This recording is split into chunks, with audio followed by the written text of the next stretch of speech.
আমি বাংলাদেশ ক্রিকেট বোর্ডের board of directors থেকে আমি আমন্ত্রণ জানাচ্ছি আমাদের নবনির্বাচিত প্রেসিডেন্ট ফারুক আহমেদকে, আমাদের প্রাক্তন ন্যাশনাল টিমের captain Faruk Ahmed. Thank you.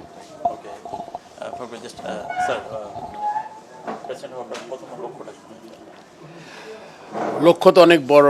Bangladesh প্রধান লক্ষ্য দেশের সম্মান বৃদ্ধি, উজ্জ্বল করা দেশের মুখ, প্লাস দ্য টিমকে একটা জায়গায় দেখতে চাই। তো সেক্ষেত্রে এটা তো একটা অনেক বড় একটা ব্যাপার, কীভাবে দেখবো। সো অনেক জায়গায় আমাদের কাজ করতে হবে। আপনারা জানেন যে অনেক দিন ধরে কাজ হয়েছে, হয় নাই, অনেক কোশ্চেন আছে। বাট আমাদের প্রধানতম দায়িত্ব হচ্ছে আমার যে ক্রিকেটকে এগিয়ে নিয়ে যাওয়া, দেশকে এগিয়ে নিয়ে যাওয়া। এটা যদি আমরা মাথায় রাখি, বাংলাদেশ এবং বাংলাদেশ ক্রিকেট দল, তাহলে আমাদের কাজগুলো খুব সহজ হবে। আমাদের অন্যদিকে যদি আমরা ডাইভার্ট না হয়ে যাই। So cricket team, Bangladesh cricket as a whole and Bangladesh as a country, আমরা এটাকে এগিয়ে নিয়ে যেতে চাই।